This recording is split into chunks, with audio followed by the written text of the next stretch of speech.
हिंदू धर्म रे रोग कम नथिबारु ख्रीष्ट धर्म ग्रहण करुछन्ते निरीह आदिवासी लोके। एभଳି एक परिस्थिति देखिबाकु मिलिछि हाटडी ब्लॉक सुंदरपळ छक निकटरे। पाख अंचलर अनेक लोक एबे ख्रिस्टियन हो जाउथिबा बेले हिंदू धर्म रे रोग कम नथिबारु हिंदू धर्म को अंधविश्वास करिसन्ते, जाहाकु नै हिंदू धर्मर युवक माने आसी विरोध करिसन्ते। घटनास्थल रे पुलिस पहुंची समस्तंकु बुझासुझा करिछि। तेबे आज रविवार थिबारु पिलामानंकु ख्रिस्टियन को विषय रे पाठ पढ़ा हेउथिला आ ए समय विरोध देखिबा मिलिथिला। तेबे आसंतु सुनिबा एनै कोन कहउछन्ती उभय विरोधी और धर्मावलंबी लोक माने। जगबंधु गिरुआ नाइ आगे आमर जेतिके जन ख्रिस्टियन आगुर हेइछु सेही आमर लोक मानकु नै कि आमे प्रतिदिन रविवार दिन गिरजा हुए। सेही आज भी रविवार दिन सेही रविवार दिन आमे गिरजा करूथुलु। आमे तो आगुर हेइछु बुझिले। तो आमर वर्तमान आमर शिक्षा दिया जाउथिला पिता माता मानकु सम्मान देबा, वृद्धा लोक मानकु सम्मान देबा। तार आमे बही भी आमे आपनकु देखै पारिबु। सेही सब विषय रे आमे शिक्षा देउथिलु। आमर आगुर जर होउथिला बुझिले। तापर मु भी जरर पड़थिली। तापर बापा माने विश्वास रे आसिले। तापर मु भी विश्वास रे आसिली। बाइबल पढिली सेठी जानि परली जे सत्यता कोन मु जानि परली। हां प्रथमे माने क्रिश्चियन होले तापर मु भी क्रिश्चियन चलछि।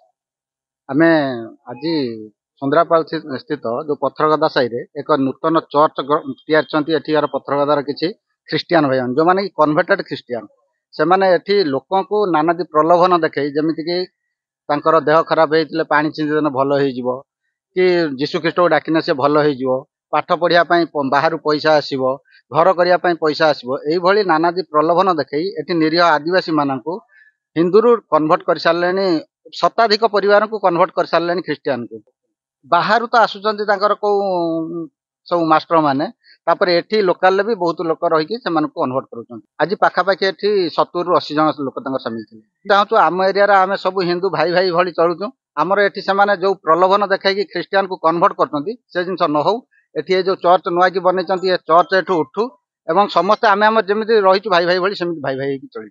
हम सुंदरापाल पथरगदा साई रो गोटे चर्च नुआ को गोटे चर्च निर्माण करछंती। एठिकार किछि युवक एवं बाहरु आसिकी किछि तांकर मास्टर कि तार कोन तांकर से जो अपर लेवलर अछंती सेटा त आमे जानिनु। से माने किछि लोक को एठी प्रलोभन देखाई काको आर्थिक प्रलोभन देखुछंती, किछि पैसा दउछंती। इमिति भी पानी छिंची देने लोकंकर रोग भलो हे जाउची। इमिति अन्य छुआ मानकु सब छोट छोट छुआ को एठी ट्यूशन करूछंती, गोटे घरे बसैकी माने पाठ पढौछंती। धर्म परिवर्तन आगु को बड़ हेले तमे धर्म परिवर्तन करिवो। एबे छोटिया छुआ बेलु तांग माँ बापा को शिक्षा दउछन जे धर्म परिवर्तन करिया पई लोकन को घर घर बोलिकी भी आमे खबर पाउछु जाकी लोकन कहउछंती कन्वर्ट करिया पई हिंदू रु क्रिश्चियन होवा पई। आमे चाहूछु वर्तमान पई एठी आमे आगुर जेमिति भाई भाई के चलुतलु हिंदू सेमिति वर्तमान क्रिश्चियन नहे कि हिंदू हिंदू भाई भाई हे कि आमे चलिमु। एठिकार पिला किछि अछंती एवं बाहरु किछि लोक आसी एठी कन्वर्ट करूछंती। एठी आमे खबर पाइलु ए जो घरे जो देखुछंती आपण ए आम सामने जो घर अछि सेठी से गोटे जगबंधु वीरा बोली गोटे पिलाटे से पाठ पढौतला। से छोट छुआ मानकु सब कन्वर्ट करूतला हिंदू रु क्रिश्चियन होवा पई। से छोटे छुआ को आ किछि स्त्री लोकन को धरि कि सेठी बुझौतला, खाता कलम धरि से पाठ पढु। नाम हो मो बापांकर होचे कांडे हो। आउ हमर एठी बहुत अछंती माने हमर हडरबाड रे भी अछंती, आउ चेतना केंद्र भी अछंती, आउ जणापुसी रे भी हमर आउ गोटे भीतर को होचे हमर राईगाटी, आउ हदड़ भीतर को एटा ठीक है दलकी रे भी अछंती। सेठी हिसाब करने आज्ञा मिनिमम 500 रु ऊर्ध्व घर हबो।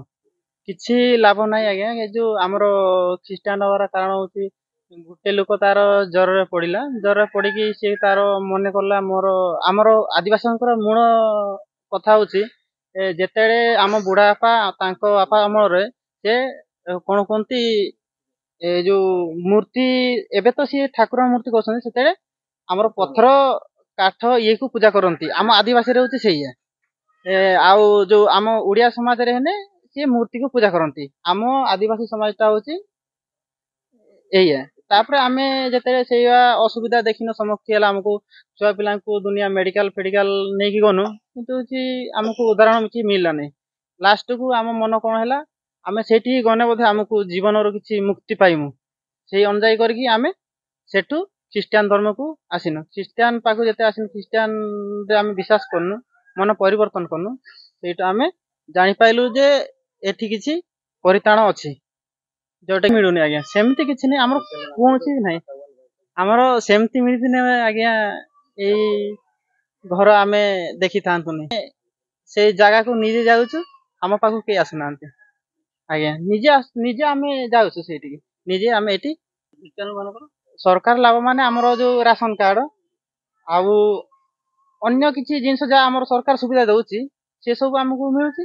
ହାଟଡି ବ୍ଲକର 500ରୁ ଊର୍ଦ୍ଧ୍ୱ ପରିବାର ଏବେ ଖ୍ରୀଷ୍ଟ ଧର୍ମକୁ ଚାଲି ଯାଇଛନ୍ତି। ଯେମାନଙ୍କର ବିଶ୍ୱାସ ରହୁଛି ହିନ୍ଦୁ ଧର୍ମରେ ସେମାନେ ରହିଲେ ସେମାନଙ୍କର ଜ୍ୱର ଭଲ ହେଉନି। ପୂର୍ବରୁ ତାଙ୍କର ପୂର୍ବପୁରୁଷ ମାନେ ଯେହେତୁ ଠାକୁରଙ୍କୁ ନ ମାନି ସେ ଠାକୁରଙ୍କର ଯିଏ ପୂର୍ବରୁ ଥିଲେ, କୋଉଠି ଗଛକୁ ପୂଜା କରାଯାଉଥିଲା, କୋଉଠି ମାଟିକୁ ପୂଜା କରାଯାଉଥିଲା, ଏହି ଧର୍ମରେ ଖ୍ରୀଷ୍ଟ ଧର୍ମରେ ବର୍ତ୍ତମାନ ପରିବର୍ତ୍ତନ ହୋଇ ପାଖାପାଖି 500ରୁ ଊର୍ଦ୍ଧ୍ୱ ପରିବାର ବର୍ତ୍ତମାନ ବିଭିନ୍ନ ସ୍ଥାନରେ ଅଛନ୍ତି। ଆଜି ମଧ୍ୟ ସେହିପରି ସୁନ୍ଦ୍ରାପାଳ ଠାରେ ଏହି ଖ୍ରୀଷ୍ଟ ଧର୍ମର ଯାହା ତାଙ୍କର ଶିକ୍ଷା ପ୍ରଦାନ କରାଯାଉଥିଲା ବେଳେ ସ୍ଥାନୀୟ ଲୋକମାନେ ତାକୁ ବିରୋଧ କରିଥିଲେ। ହିନ୍ଦୁ ସମାଜରେ ରହି ଖ୍ରୀଷ୍ଟ ଧର୍ମକୁ ଆପଣେଇବାର ଏ ଯେଉଁ ପ୍ରଥା ବର୍ତ୍ତମାନ ଏମାନଙ୍କ ମଧ୍ୟରେ ଗୋଟେ ବ୍ୟାଧିର ରୂପ ନେଲାଣି ଏବଂ ଏହି ହିନ୍ଦୁ ସମାଜରେ ରହିକି ଖ୍ରୀଷ୍ଟ ଧର୍ମକୁ ଭଲ ପାଇ ଖ୍ରୀଷ୍ଟ ଧର୍ମର ପ୍ରଚାର ପ୍ରସାର କରିବା ପାଇଁ ଏମାନଙ୍କ ମଧ୍ୟରେ ଗୋଟେ ଆଶା ସଞ୍ଚାର ହେଉଛି।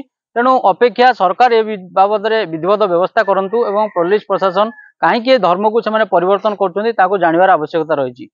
ଦେଖାଯାଉ କେବେ ଏମାନଙ୍କ ଧର୍ମର ଠିକ ଭାବରେ ନିୟନ୍ତ୍ରଣ କରାଯାଉଛି ଏବଂ ଖ୍ରୀଷ୍ଟ ଧର୍ମରୁ ପୁଣି ସେ ହିନ୍ଦୁକୁ ଫେରୁଛନ୍ତି ଏବଂ ଯାହା ହିନ୍ଦୁ ଧର୍ମରେ ରହିଛି ସେମାନେ ସେ ଧର୍ମର ସବିଶେଷ ତଥ୍ୟ ଜାଣୁଛନ୍ତି ଏବଂ ସେଠିକୁ ପୁନର୍ବାର ଫେରୁଛନ୍ତି। ଅପେକ୍ଷା କେବେ ଏହି ହିନ୍ଦୁ ସମାଜରେ ପୁଣି ହିନ୍ଦୁତ୍ୱର ପ୍ରଥା ଚାଲିବ। ହାଟଡିରୁ Bibhuti Bhushan Jena report, reporters today.